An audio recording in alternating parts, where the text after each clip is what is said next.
2050 ആകുമ്പോഴേക്കും ഇന്ത്യയിൽ ലോകത്തെ ഏറ്റവും വലിയ മതജനസംഖ്യ മുസ്ലിം ജനസംഖ്യയാകും എന്നാണ് നിരീക്ഷണങ്ങൾ പറയുന്നത്. ഇപ്പോൾ തന്നെ നോക്കിയാൽ ലോകത്തെ ഏറ്റവും വലിയ ജനസംഖ്യ മുസ്ലിം ജനസംഖ്യ തന്നെയാണ് എന്ന് പറയാൻ കഴിയും. ഒരുപക്ഷെ ക്രൈസ്തവ ജനതയാണ് ലോകത്തെ മെജോറിറ്റി എന്ന് പറഞ്ഞാൽ അവരുടെ എല്ലാവരുടെയും ദൈവവിശ്വാസം ഒന്നല്ല, വ്യത്യസ്ത ദൈവവിശ്വാസങ്ങളിലാണ് അവരുള്ളത്. അതുകൊണ്ടൊരു മൈക്രോ ലെവൽ സെൻസസ് പരിശോധിച്ചു നോക്കിയാൽ ഒരേ വേദത്തിലും ഒരേ ദൈവത്തിലും ഒരേ ആശയത്തിലും വിശ്വസിക്കുന്ന ഭൂരിപക്ഷം ജനത ആരാണെന്ന് ചോദിച്ചാൽ ഇപ്പോൾ തന്നെ ഭൂരിപക്ഷം മുസ്ലിമീങ്ങളാണ്. 2050 മുസ്ലിം ജനസംഖ്യയായിരിക്കും ലോകത്തെ ഏറ്റവും ലീഡിങ് എന്ന് ലോകത്തെ പഠനങ്ങൾ പറഞ്ഞുകൊണ്ടിരിക്കുമ്പോൾ, പ്രിയമുള്ളവരെ, ഒരു ഭാഗത്ത് ഇസ്ലാമിന്റെ ആളുകളെ അകാരണമായി ക്രൂരമായി വംശനാശം വരുത്താൻ വംശഹത്യ നടത്തിക്കൊണ്ടിരിക്കുമ്പോൾ ലോകത്ത് ഇസ്ലാം താഴോട്ട് പോവുകയല്ല, മേലോട്ട് തന്നെ. ഈ യാഥാർത്ഥ്യം നമ്മൾ അറിയണം. മാത്രമല്ല, ഹബീബായ സയ്യിദുനാ റസൂലുള്ളാഹ് സ്വല്ലല്ലാഹു അലൈഹി വആലിഹി വസഹബിഹി വസല്ലം തങ്ങളുടെ ചരിത്രം നമ്മൾ പഠിക്കണം.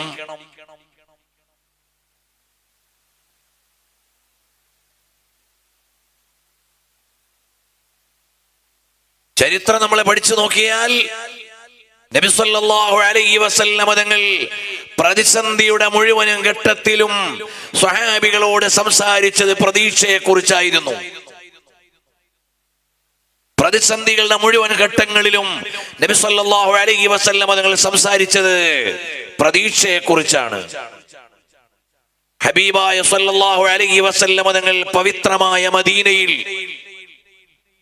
ഒരുപാട് പരീക്ഷണങ്ങൾ കഴിഞ്ഞു. ബദർ കഴിഞ്ഞു, ഉഹദ് കഴിഞ്ഞു. പിന്നീട് വലിയ ഒരു പരീക്ഷണം.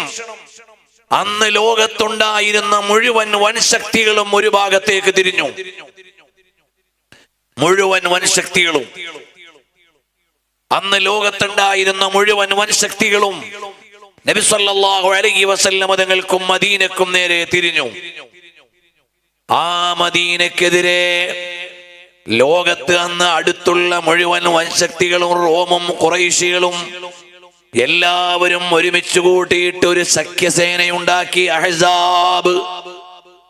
ആ സഖ്യസേന മദീനയെ ആക്രമിക്കാൻ ഒരുങ്ങുകയാണ്.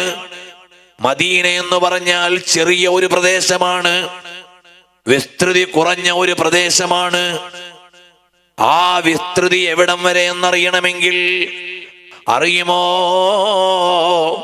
ഹബീബായ സല്ലല്ലാഹു അലൈഹി വആലിഹി വസഹബിഹി വസല്ലം തങ്ങൾ മദീനയിലേക്ക് വന്നിട്ട് അതിന്റെ അതിർത്തി അടയാളപ്പെടുത്തിയത് 2 കുന്നുകൾക്കിടയിലുള്ള സ്ഥലം മദീനയാണ്. അത് ഹറമാണ്. മഹാനരായ ഉസ്മാൻ ഇബ്നു അഫ്ഫാൻ റളിയല്ലാഹു അൻഹു കൊല്ലപ്പെട്ടപ്പോൾ ജന്നത്തുൽ ബഖീൽ മറമാടിയില്ല. അന്നത്തെ ജന്നത്തുൽ ബഖീൽ ഉസ്മാൻ ഇബ്നു അഫ്ഫാൻ റളിയല്ലാഹു അൻഹുവിന്റെ ഖബർ ഇപ്പോഴുള്ള സ്ഥലത്തേക്കാൾ ഉള്ളിലായിരുന്നു. ആഭ്യന്തര വിരോധികളായ ആളുകൾ ഉസ്മാൻ ഇബ്നു അഫ്ഫാൻ തങ്ങളെ അന്ന് ജന്നത്തുൽ ബഖീൽ ഖബറടക്കാൻ സമ്മതിച്ചില്ല. അവസാനം ജന്നത്തുൽ ബഖീലിന് പുറത്ത് അതിനെക്കുറിച്ച് ചില താരീഖുകളിൽ പറഞ്ഞത് മദീനയിൽ ഖബറടക്കാൻ സമ്മതിച്ചില്ല എന്നാണ്. അപ്പോൾ മദീന എന്ന് പറയപ്പെടുന്നതിന്റെ അതിർത്തി ഇന്നത്തെ ജന്നത്തുൽ ബഖീഇന്റെ നടു ഭാഗം വരെ അന്നുണ്ടായിരുന്നുള്ളൂ. പിന്നെ ജന്നത്തുൽ ബഖീ വിശാലമായി. അപ്പോൾ ഉസ്മാൻ ഇബ്നു അഫ്ഫാൻ റളിയല്ലാഹു അൻഹുവിന്റെ ഖബർ അതിന്റെ ഉള്ളിൽ വന്നു. ഉസ്മാൻ റളിയല്ലാഹു അൻഹുവിനെ മറമാടുന്ന സമയത്ത് ജന്നത്തുൽ ബഖീ ഉസ്മാൻ ഇബ്നു അഫ്ഫാൻ തങ്ങളുടെ ഖബറിന്റെയും ഉൾഭാഗത്തേക്ക്, അഥവാ നബി സല്ലല്ലാഹു അലൈഹി വസല്ലം തങ്ങളുടെ ഖബറു ശരീഫിന്റെ ഭാഗത്തേക്ക് അത്രയേ ഉണ്ടായിരുന്നുള്ളൂ. പിന്നെ ജന്നത്തുൽ ബഖീ വിശാലമായി. അപ്പോൾ ഉസ്മാൻ ഇബ്നു അഫ്ഫാൻ തങ്ങളുടെ ഖബർ സ്വാഭാവികമായി ജന്നത്തുൽ ബഖീയിലേക്ക് വന്നു. അങ്ങനെ വിശാലമാകുമോ? വിശാലമാകും. വിശദീകരിക്കാനുള്ള സമയം ഇല്ല. അന്നത്തെ മസ്ജിദുൻ നബവി ഇന്നത്തെ മസ്ജിദുൻ നബവിയുടെ അത്രയും ഇല്ല. അവിടെ പഴയ പള്ളി അടയാളപ്പെടുത്തിയിട്ടുണ്ട്. നബി സല്ലല്ലാഹു അലൈഹി വസല്ലം തങ്ങളുടെ കാലത്തെ മസ്ജിദുൻ നബവി പ്രത്യേകമായി അടയാളപ്പെടുത്തിയിട്ടുണ്ട്. അത് ഹബീബായ സല്ലല്ലാഹു അലൈഹി വസല്ലം തങ്ങളുടെ ഖബർ ശരീഫിനോട് ചേർന്ന് കുറഞ്ഞ ഭാഗം മാത്രമേ അന്ന് മസ്ജിദുൻ നബവിയായി ഉണ്ടായിരുന്നുള്ളൂ. ഇന്ന് അതിന്റെ എത്രയോ ഇരട്ടി വിസ്തൃതിയിലേക്ക് കൊണ്ടുവന്നു. അത് മുഴുവനും മസ്ജിദുൻ നബവിയാണ്. അതിൽ എവിടെ നിസ്കരിച്ചാലും മസ്ജിദുൻ നബവിയിൽ നിസ്കരിച്ച കൂലി കിട്ടുന്നതാണ്. അതുപോലെ ജന്നത്തുൽ ബഖീഇ എത്ര വിശാലമായാലും ജന്നത്തുൽ ബഖീഇൽ മറമാടപ്പെടുന്നവരുടെ പ്രതിഫലം അവർക്ക് ലഭിക്കുന്നതാണ്. ജന്നത്തുൽ മുഅല്ല അന്ന് മക്കയിൽ ഇത്രയും വിസ്തൃതിയുള്ള ഖബർസ്ഥാനല്ല, പിന്നീട് എത്രയോ വിശാലമാക്കി. അതിൽ എവിടെ മറമാടപ്പെട്ടാലും ജന്നത്തുൽ മുഅല്ലയിൽ മറമാടപ്പെട്ടതിന്റെ ബഹുമാനം ലഭിക്കുന്നതാണ്. വിശദാംശങ്ങളിലേക്ക് പോകുന്നില്ല. അത്രയും വിസ്തൃതി കുറഞ്ഞ മദീനയെ അന്ന് ലോകത്തുള്ള എല്ലാ ശക്തികളും ഒരുമിച്ച് ആക്രമിക്കാൻ ഒരുങ്ങിയപ്പോൾ ഹബീബായ സല്ലല്ലാഹു അലൈഹി വസല്ലം തങ്ങൾ എങ്ങനെയാണ് പിടിച്ചു നിൽക്കുക? മദീനയിലുള്ള ചുരുക്കം അനുയായികളും ചെറിയ ഒരു പ്രദേശവുമാണ്. ഇതിനെ മുഴുവനും അങ്ങ് നാമാവശേഷമാക്കാം എന്നു കരുതി അന്നത്തെ ശക്തികൾ ഇന്ന് ഗസയെ ചെറിയൊരു പ്രദേശമാണല്ലോ, ഇപ്പൊ അങ്ങ് ചാമ്പലാക്കാന്ന് വിചാരിച്ചിട്ടാണ് ഇസ്രയേൽ തുടങ്ങിയത്. പക്ഷെ തുടങ്ങിയ ലക്ഷ്യം ഇതുവരെ അവർക്ക് പൂർത്തിയാക്കാൻ കഴിഞ്ഞിട്ടില്ല. ബന്ദികളെ മോചിപ്പിക്കാൻ അവർക്ക് കഴിഞ്ഞില്ല. ഗസ പൂർണ്ണമായും പിടിച്ചടക്കാൻ അവർക്ക് കഴിഞ്ഞില്ല. അവർക്ക് കഴിഞ്ഞത് ഒരേ ഒരു കാര്യം, ലോകത്തെ മുഴുവൻ യുദ്ധനീതികളെയും നിഷ്പ്രഭമാക്കി 10,000-കണക്കിന് കുരുന്നുകളെയും സ്ത്രീകളെയും കൊന്നുകളയാൻ കഴിഞ്ഞു എന്നല്ലാതെ ഇസ്രയേലുകാരന് ഒരു ലക്ഷ്യവും നേടാൻ സാധിച്ചിട്ടില്ല. എന്ത് പറഞ്ഞിട്ടാണോ അവര് തുടങ്ങിയത്, ആ തുടങ്ങിയ ലക്ഷ്യം നേടാൻ ഇതുവരെയും ഇസ്രയേലിന് കഴിഞ്ഞിട്ടില്ല. അല്ലാഹു തആല അഹങ്കാരികളെ അവന്റെ പരമാധികാരം കൊണ്ട് നിയന്ത്രിക്കട്ടെ. എന്റെ വിശ്വാസികളായ സഹോദരങ്ങളോട് വിനീതമായ ഒരു അപേക്ഷയുണ്ട്. ഫലസ്തീനികൾക്ക് വേണ്ടി നമുക്കൊന്നും ചെയ്യാൻ പറ്റൂല. രാഷ്ട്രീയപരമായി നമുക്കൊന്നും ചെയ്യാൻ കഴിയുന്നില്ല. സാമ്പത്തികമായി നമുക്കൊന്നും ചെയ്യാൻ കഴിയുന്നില്ല. സാങ്കേതികമായി നമുക്കൊന്നും ചെയ്യാൻ കഴിയുന്നില്ല. ഏറ്റവും ചുരുങ്ങിയത് ആത്മാർത്ഥമായ ഒരു പ്രാർത്ഥനയെങ്കിലും ഉണ്ടാകണം ആ പാവപ്പെട്ടവർക്ക് വേണ്ടി. അത് നമ്മുടെ ബാധ്യതയാണ്. നമ്മളെല്ലാം മറന്നതുപോലെയാ. ഇന്ന് എത്ര പേര് ഫലസ്തീനികൾക്ക് വേണ്ടി ദുആ ചെയ്തെന്ന് ചോദിച്ചാൽ കൈവക്കാൻ ആളുണ്ടാവോ? ഏതെങ്കിലും ഒരു ദിവസം ഒരു 2 റക്അത്ത് സുന്നത്ത് നിസ്കരിച്ച് അല്ലാഹുവേ അവരെ രക്ഷപ്പെടുത്തണേ എന്ന് നമ്മൾ ദുആ ചെയ്തിട്ടുണ്ടോ? നാളെ ഒരു കാലത്ത് ഒരു പക്ഷേ നമ്മുടെ രാജ്യത്തും അതുണ്ടാവാം. അല്ലാഹു കാത്തു രക്ഷിക്കട്ടെ. ഉണ്ടാകൽ അത്ഭുതമൊന്നുമല്ല. അങ്ങനെ ഉണ്ടായിനി വെച്ചിട്ട് ഈ രാജ്യവും ഇസ്ലാമും ഒന്നും ഇല്ലാണ്ടാവൊന്നുമില്ല. അവിടേക്കാണ് ഞാൻ പറഞ്ഞു വരുന്നത്. അപ്പോൾ ഹബീബായ സല്ലല്ലാഹു അലൈഹി വസല്ലം തങ്ങൾ മദീന എന്ന ചെറിയ ഒരു ഭൂപ്രദേശത്ത് നിൽക്കുകയാണ്. അന്നത്തെ മുഴുവൻ സഖ്യകക്ഷികളും ആഗോള ശക്തികൾ മുഴുവനും ഒറ്റ ബെൽറ്റായി അഹ്സാബ്, അതേ സഖ്യസേനയായി മദീനയെ ആക്രമിക്കാൻ വരികയാണ്.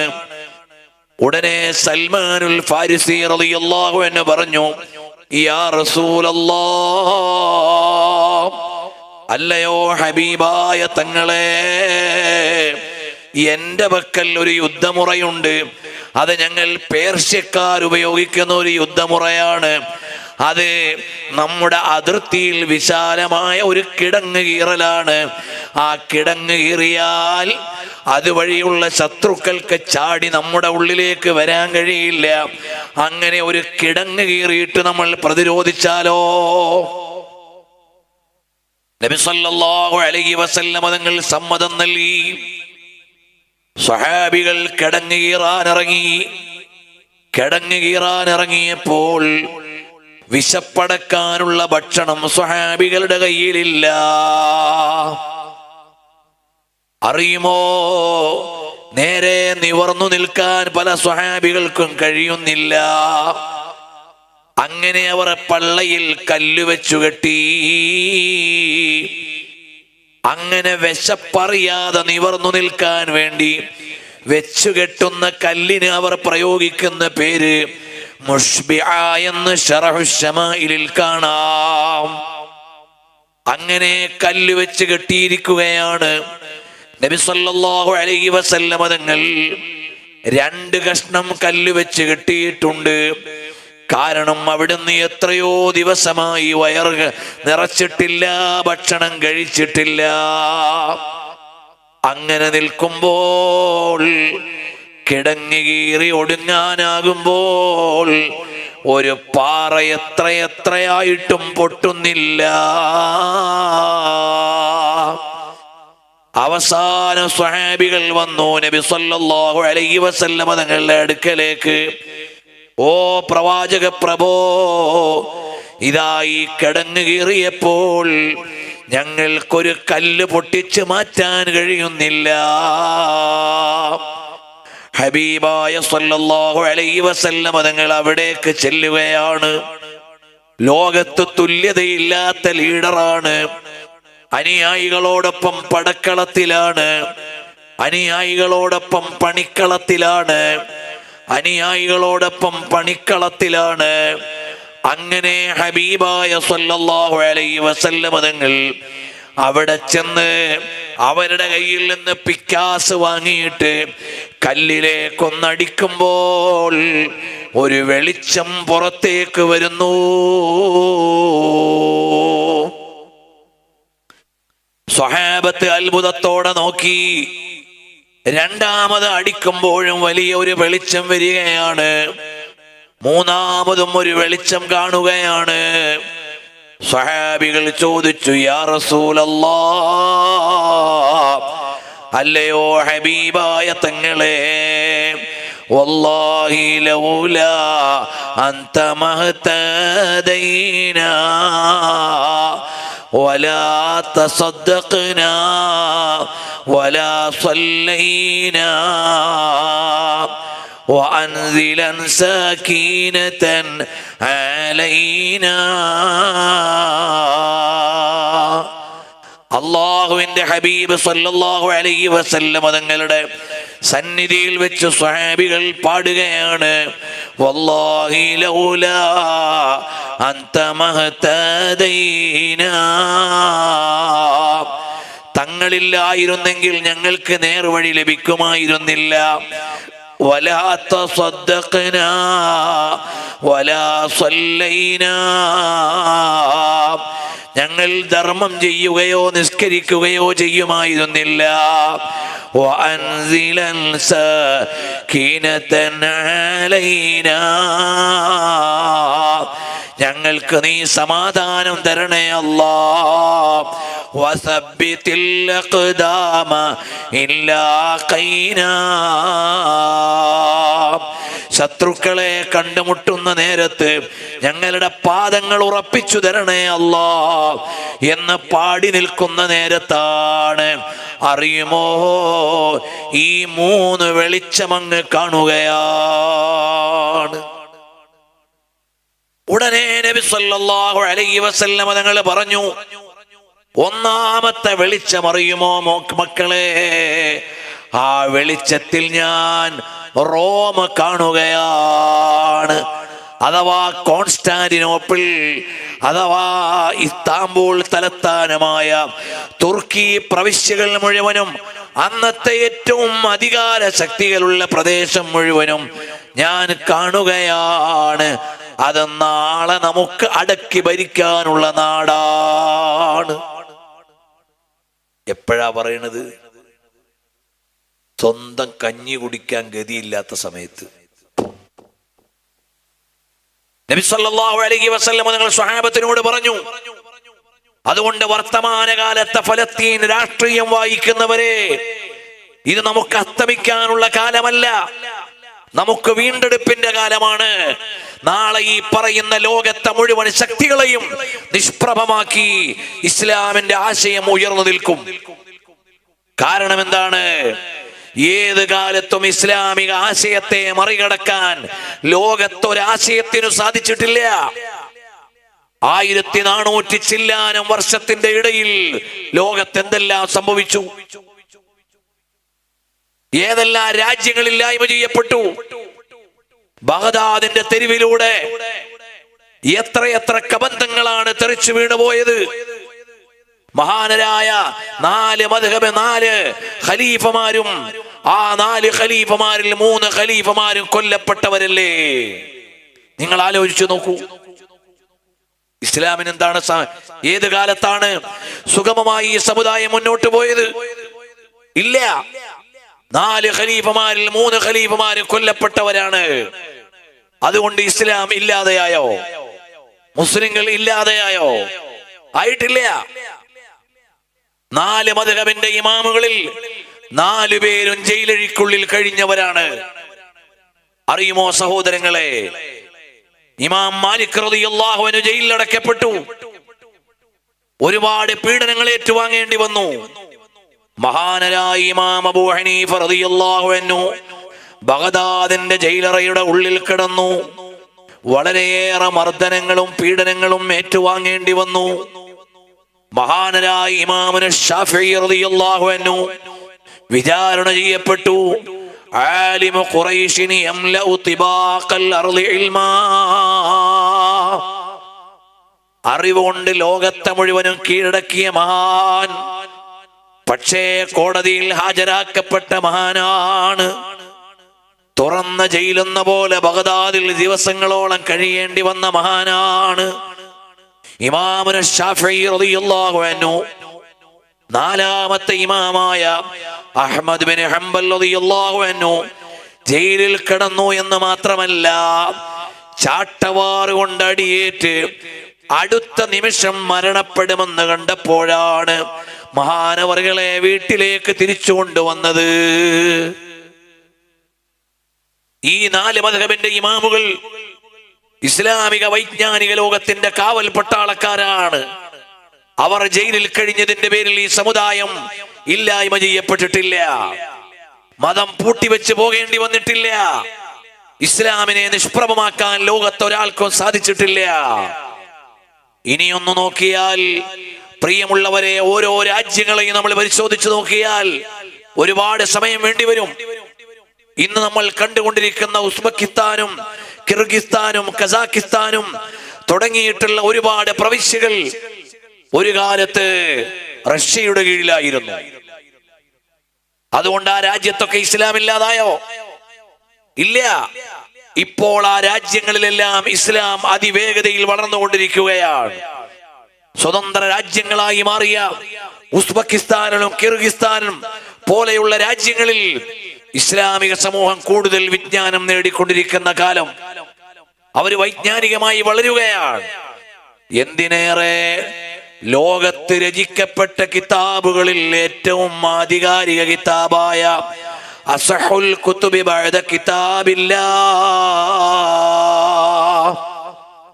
അല്ലാഹുവിന്റെ ഗ്രന്ഥമാകുന്ന ഖുർആൻ കഴിഞ്ഞാൽ ഏറ്റവും ആധികാരികമായ രചന എന്ന് പറഞ്ഞാൽ ലോകത്ത് രചിക്കപ്പെട്ട ഗ്രന്ഥങ്ങളിൽ ഏറ്റവും ഉത്തമമായ ഗ്രന്ഥം അത് സ്വഹീഹുൽ ബുഖാരിയാണ്. ആ ഇമാം ബുഖാരി തങ്ങൾ പീഡനമേറ്റു വാങ്ങിയ മഹാനല്ലേ. സ്വന്തം നാട്ടിൽ നിൽക്കാൻ കഴിഞ്ഞിട്ടില്ല. അവിടുത്തെ ജന്മനാടാകുന്ന ബുഖാറയിൽ നിന്ന് സമർക്കന്ദിലെ ഹർത്തങ്കിലേക്ക് പോകേണ്ടി വന്നു. അവിടെയാണ് മഹാനവറുകൾ അന്ത്യവിശ്രമം കൊള്ളുന്നത്. അവിടേക്കാണ് ലോകം മുഴുവനും ഇന്ന് വന്നുകൊണ്ടിരിക്കുന്നത്. ആ ഇമാം ബുഖാരി തങ്ങളുടെ കാലം പരീക്ഷണങ്ങളുടെ കാലമായിരുന്നു. അതുകൊണ്ട് ഇസ്ലാം ലോകത്ത് ഇല്ലാതെയായിട്ടുണ്ടോ? ഇല്ല. അങ്ങനെ ലോക ഇസ്ലാമിക ചരിത്രം പരിശോധിച്ചു നോക്കിയാൽ ഒരുപാട് പരീക്ഷണങ്ങളിലൂടെയാണ് ഈ സമുദായം കടന്നു വന്നത്. അതുകൊണ്ട് നമ്മൾ ഓരോരുത്തരും ചെയ്യേണ്ട ഒരു കാര്യം, ഏതു കാലത്തും ഇസ്ലാം അല്ലാതെ ഒരാദർശമായി ഒരു സംഹിതയും ഇവിടെ ഉയർന്നു നിൽക്കില്ല. ഒരു വിശ്വാസമായി the world wakes up to Islam എന്നൊരു പുസ്തകം വർഷങ്ങൾക്ക് മുമ്പ് മോയിദ് സിദ്ദീഖി എഴുതിയിട്ടുണ്ട്. അതിൽ അദ്ദേഹം സമർത്ഥിക്കുന്നുണ്ട്, യൂറോപ്പ് മുഴുവനും പഠിച്ചുകൊണ്ടിരിക്കുന്നു ഇസ്ലാമിനെ. പരിശുദ്ധമായ ഖുർആനിന്റെ വ്യാഖ്യാനങ്ങൾ ഏറ്റവും കൂടുതൽ വായിച്ചുകൊണ്ടിരിക്കുന്നത് ജൂതന്മാരും ക്രിസ്ത്യാനികളുമാണ്. കാരണം എന്താണ്?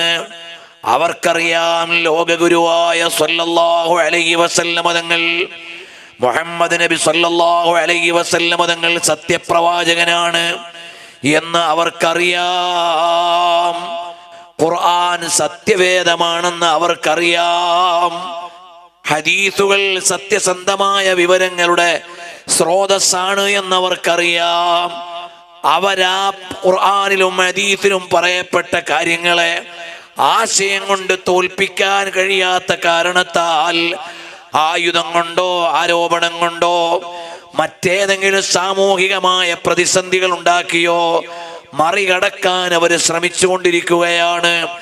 അതിന്റെ ഭാഗമാണ് ലോക രാഷ്ട്രീയം മുഴുവനും ഇസ്രയേലിന്റെ കീഴിലേക്ക് കഴുത്ത് വെച്ചു കൊടുത്തുകൊണ്ടിരിക്കുന്നത്. അവർ പഠിച്ചിരിക്കുന്നു ഖുർആനിൽ എന്താണുള്ളത്.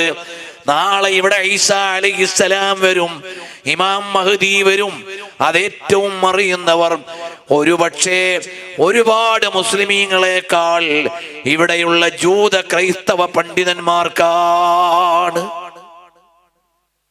കാരണം എന്താണെന്നറിയോ? സഹീഹുൽ ബുഖാരി, സഹീഹു മുസ്ലിം, അബൂ ദാവൂദ്, നസായി, ഇബ്നു മാജ, തുർമുദി, ഇങ്ങനെ ആറ് സിഹാഹുകൾ, ഏറ്റവും സ്വീകാര്യമായ 6 ഹദീസിന്റെ കിതാബുകൾ. അതിനു പുറമെ ഇമാം അഹ്മദ് റളിയല്ലാഹു അൻഹുവിന്റെ മുസ്നദ്, ഇമാം മാലിക് റളിയല്ലാഹു അൻഹുവിന്റെ മുവത്ത തുടങ്ങിയുള്ള എല്ലാ ഹദീസ് ഗ്രന്ഥത്തിൽ നിന്നും ഒരു വാക്കുണ്ടെങ്കിൽ ആ ഹദീസ് ഏത് കിതാബിൽ എവിടെയാണ് എന്ന് കണ്ടുപിടിക്കാനുള്ള ഡിക്ഷണറി ഉണ്ടാക്കിയത് 2 ക്രൈസ്തവ പണ്ഡിതന്മാരാണ്. നമ്മുടെ ഇന്റർനെറ്റും മൊബൈലും ഒക്കെ ഉപയോഗങ്ങൾ വരുന്നതിന് മുമ്പ് അവര് മാനുവലായി ഉണ്ടാക്കി നിരവധി വാള്യങ്ങളുള്ള വിശാലമായ ഒരു ഡിക്ഷണറി അല്ലെങ്കിൽ ഇൻഡെക്സ് അവരുണ്ടാക്കി. ആ ഇൻഡെക്സിൽ അവർ ചെയ്തത് എന്താണ്? ഖതല, ഫഅല, ഏതെങ്കിലും ഒരു പദം എടുത്താൽ ഈ പറയപ്പെട്ട 9 ഗ്രന്ഥങ്ങളിൽ ഏതു ഗ്രന്ഥത്തിലെ ഏതധ്യായത്തിൽ എത്രാമത്തെ ഹദീസിലുണ്ട് എന്ന് കണ്ടുപിടിക്കാൻ പറ്റുന്ന ഇൻഡെക്സ് മുഅ്ജമുൽ മുഫ്ഹരിസ് ലി അൽഫാദിൽ ഹദീസിൻ നബവി അശ്ശരീഫ് എന്ന് പറയുന്ന വലിയ ഇൻഡെക്സ് ഉണ്ടാക്കിയത് 2 ക്രൈസ്തവ സഹോദരന്മാരാണ്. അതിന്റെ അർത്ഥം അവർ റിസർച്ച് ചെയ്തുകൊണ്ടിരിക്കുന്നു. ടെല്ലവീവിലെ യൂണിവേഴ്സിറ്റികളിൽ ഏറ്റവും കൂടുതൽ ഗവേഷണം നടക്കുന്നത് തൽമൂദിനെ കുറിച്ചാണോ, തൗറാത്തിനെ കുറിച്ചാണോ, ഇഞ്ചീലിനെ കുറിച്ചാണോ? അല്ല, മറിച്ചോ അവിടെ ഏറ്റവും കൂടുതൽ ഗവേഷണം നടക്കുന്നത് ഇസ്ലാമികമായി ഉദ്ധരിക്കപ്പെട്ട പ്രമാണങ്ങളെയാണ്. അവർ ഖുർആനെ പഠിക്കുകയാണ്, അവരെ ഹദീസ് പഠിക്കുകയാണ്. ആശയം കൊണ്ട് മറികടക്കാനാവില്ല എന്ന് കാണുമ്പോൾ അവർ ഈ സമുദായത്തെ നശിപ്പിക്കാൻ പല അജണ്ടകളും അവർ രംഗത്ത് കൊണ്ടുവരും. ഇവിടെയാണ് എൻ്റെ യുവാക്കളോട് 2 വാക്ക് പറയാനുള്ളത്. മോനെ, പല രാജ്യത്തും ജൂത ക്രൈസ്തവ മിഷണറികൾ വന്നു. അവര് ബൈബിൾ കൊടുത്തു നോക്കി. എന്നിട്ട് അവിടെയുള്ള മുസ്ലിമീങ്ങളെ ക്രിസ്ത്യാനികളാക്കാൻ പറ്റുമോ എന്നവർ പരിശോധിച്ചപ്പോൾ അത് സാധിക്കുന്നില്ല. അപ്പോൾ അവര് അടുത്ത തന്ത്രം എന്താണ് പ്രയോഗിച്ചത്? ഏതായാലും ഇവരെ യേശുവിലേക്കും മോസസിലേക്കും എത്തിക്കാൻ സാധിക്കില്ല, ബൈബിളിലേക്ക് കൊണ്ടുപോകാൻ കഴിയില്ല.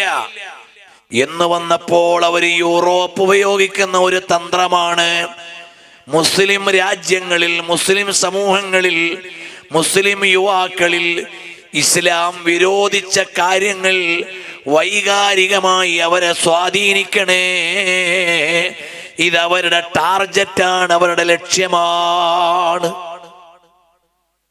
അപ്പൊ അവര് ഗവേഷണം നടത്തുന്നത് മുസ്ലിം ചെറുപ്പക്കാരെ എങ്ങനെ മദ്യപാനത്തിലേക്ക് കൊണ്ടുപോകാം, മുസ്ലിം ചെറുപ്പക്കാരെ എങ്ങനെ മദ്യപാനത്തിലേക്ക് കൊണ്ടുപോകാം, അതിനുള്ള ഗവേഷണങ്ങൾ അവർ നടത്തുന്നു. അവര് വിവിധങ്ങളായ രാജ്യങ്ങളിൽ അത് പ്രയോഗിക്കുന്നു. നിങ്ങൾ ആലോചിച്ചു നോക്കൂ, ഇപ്പോൾ അറബ് രാജ്യങ്ങളിൽ ലൈവായി മദ്യമുണ്ടാക്കി കൊടുക്കുന്ന, ഫാസ്റ്റ് ഫുഡ് പോലെ ലൈവായിട്ട് മദ്യമുണ്ടാക്കി കൊടുക്കുന്ന പബ്ബുകൾ അറബ് രാജ്യത്ത് ഓപ്പൺ ആയി കഴിഞ്ഞു. മദ്യം കൊണ്ടൊന്ന് വിൽക്കല്ല, 7000 ഐറ്റം മദ്യമുണ്ടാക്കി കൊടുക്കാൻ പറ്റുന്ന ഹബ്ബ് GCCയിലെ ഒരു രാജ്യത്ത് ഓപ്പൺ ആക്കി കഴിഞ്ഞു. 7000 വിവിധ ഇനം മദ്യം ലൈവായിട്ട് ഉണ്ടാക്കി കൊടുക്കാൻ പറ്റുന്ന ഹബ്ബ്, പബ്ബ് ഉണ്ടാക്കി കഴിഞ്ഞു. കാരണം എന്തേ? ഇവരോട് തൗഹീദിനെ കുറിച്ച് പറഞ്ഞാൽ അവര് അള്ളാഹുവിൽ നിന്നുള്ള വിശ്വാസത്തിൽ നിന്ന് ഈ മുസ്ലിങ്ങളെ മാറ്റാൻ എളുപ്പമല്ല. നബി സല്ലല്ലാഹു അലൈഹി വസല്ലം തങ്ങൾക്കെതിരെ ചിന്തിക്കാൻ പറഞ്ഞാൽ അവരെ കിട്ടില്ല. പിന്നെ അവരെ ചെയ്യാൻ പറ്റുന്നൊരു കാര്യം എന്താണ്? അവരെ മെല്ലെ മെല്ലെ മദ്യപാനത്തിലേക്ക് എത്തിക്കുക, അങ്ങനെ അവരുടെ മൂല്യങ്ങളില്ലായ്മ ചെയ്യുക, അതുപോലെ വ്യഭിചാരത്തിലേക്ക് എത്തിക്കുക, അനാവശ്യങ്ങളിലേക്ക് എത്തിക്കുക. അങ്ങനെ ഈ സമുദായത്തിലെ ആളുകളെ ആഡംബരങ്ങളിൽ തളച്ചിട്ട് മൂല്യങ്ങളില്ലായ്മ ചെയ്യാം. ഇതാണ് യൂറോപ്പ് ഗവേഷണം നടത്തിക്കൊണ്ടിരിക്കുന്നത്. അതിനെന്താണ് അവർ ആദ്യം ചെയ്തത്? വൃത്തികേടുകളെ മുഴുവനും അവര് പോസിറ്റീവ് ടെർമിനോളജിയിലേക്ക് കൊണ്ടുവന്നു. എന്ന് പറഞ്ഞാൽ മദ്യം, കള്ളു കുടിക്കുക എന്ന് പറഞ്ഞാൽ പ്രയോഗം തന്നെ ഒരു മോശമാണ്. കള്ളിന് അവർ യൂറോപ്പ് കൊടുത്ത പേര് സ്പിരിറ്റ് എന്ന് പറയുന്ന ഒരു പോസിറ്റീവ് പേരാ. ഒരു പോസിറ്റീവ് പേര് കൊടുത്തു. എടാ കള്ളു കുടിച്ചോ ചാരായം കഴിച്ചോ എന്ന് ചോദിക്കണക്കല്ല, വിസ്കി അടിച്ചോ റം അടിച്ചോ എന്ന് ചോദിക്കുക. ഫോർ എക്സാമ്പിൾ, ഇതുപോലെ വലിയ വലിയ പോസിറ്റീവ് നെയിമുകൾ അവർ കൊടുത്തു. യൂറോപ്പിൽ ജാരസന്തതികൾ എന്ന് വിളിക്കില്ല. ഒരുപാട് ഫാദർലെസ് അമേരിക്ക, നിങ്ങൾ ഒരുപാട് പ്രഭാഷണങ്ങളിൽ കേട്ട പുസ്തകമാണല്ലോ ഫാദർലെസ് അമേരിക്ക, തന്തയില്ലാത്ത അമേരിക്ക. തന്തയില്ലാത്ത അമേരിക്ക എന്ന് പറഞ്ഞാൽ വിവാഹത്തിന് മുമ്പ് ജനിച്ച ഒരുപാട് മക്കളുള്ള അമേരിക്ക എന്നാണ് അതിന്റെ അർത്ഥം. വിവാഹപൂർവ്വ ബന്ധങ്ങളിൽ ജനിക്കുന്ന മക്കൾ, ആ മക്കളെ പ്രത്യേകമായി പരിരക്ഷിക്കാനുള്ള സംവിധാനങ്ങൾ അമേരിക്കയിൽ വന്നപ്പോൾ ഔട്ട് ഓഫ് വെഡ്ലോക്കിൽ ജനിച്ച കുട്ടി എന്നാണ് ആ കുട്ടിയെ പരിചയപ്പെടുത്തുക. ജാരസന്തതി എന്നല്ല, ഔട്ട് ഓഫ് വെഡ്ലോക്കിൽ ജനിച്ച കുട്ടി, വിവാഹപൂർവ്വ ബന്ധത്തിലുണ്ടായ സന്തതി. ഈ വിവാഹപൂർവ്വ ബന്ധത്തിലുണ്ടായ സന്തതി എന്ന് പറയുമ്പോൾ പ്രിയമുള്ളവരെ, ആരാണ് വാപ്പയെന്നറിയില്ല, ആരാണ് തന്തയെന്നറിയില്ല. അങ്ങനെ ഫാദർലെസ് അമേരിക്ക എത്രയോ കൊല്ലം മുമ്പ് ഇവിടെ ചർച്ച ചെയ്യപ്പെട്ടു പോയി. അങ്ങനെ ഒരു തലമുറ ഇസ്ലാമിക സമൂഹത്തിലും മുസ്ലിം രാജ്യങ്ങളിലും ഉണ്ടാകണമെന്ന് ഇസ്ലാമിന്റെ വിരോധികൾ ആഗ്രഹിക്കുന്ന കാലത്ത്, മോനെ അല്ലാഹുവിലേക്ക് മടങ്ങണേ മോനെ,